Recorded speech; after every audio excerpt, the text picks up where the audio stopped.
So yes, आज सकाळ सकाळी मी निघत आहे कॉलेजसाठी बिकॉज आज आहे अ वर्ल्ड इन मोशन म्हणजेच AWIM ही एक ऑलिम्पिक स्पर्धा आहे ऑर्गनाइज्ड बाय SAE इंडिया.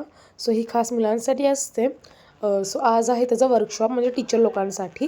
मग आधी गेल्या गेला माझा ब्रॉश घेतला, त्यानंतर थोडासा नाश्ता केला. सर्व टीचर्स लोकांना म्हणजे जे गेस्ट आहेत त्यांना आम्ही अटेंड केलं. आधी बेसिक एक्सप्लेनेशन त्यांना दिलं की काय आहे काय नाही. त्यानंतर जे वर्कशॉप होतं त्याला सुरुवात केली. एक एक स्टेप त्यांना कळेल अशी नीट प्रॉपरपणे सांगितली. त्यानंतर तेही इंटरेस्ट देऊन करत होते, ऐकत होते. सर्व फ्रेंड्स म्हणजे जे व्हॉलंटियर होते त्यांनी सर्वांना छान अटेंड केलं. त्यानंतर थोडेसे ट्रायल्स घेतले आणि त्यांनाही खूप मजा आली. त्यानंतर छान असं जेवणही आम्ही ऑर्गनाईज केलं होतं. पोट भरून असं सर्वांनी जेवण केलं आणि खरंच जेवण खूप टेस्टी होतं. त्यानंतर थोडं सर्टिफिकेट्सच्या कामं केली आणि त्यानंतर मस्त एक फोटो घेतला सर्वांसोबत म्हणजे गर्ल्ससोबत. त्यानंतर सरांनी आम्हालाही सर्टिफिकेट दिलं आणि दिवसाचा शेवट असा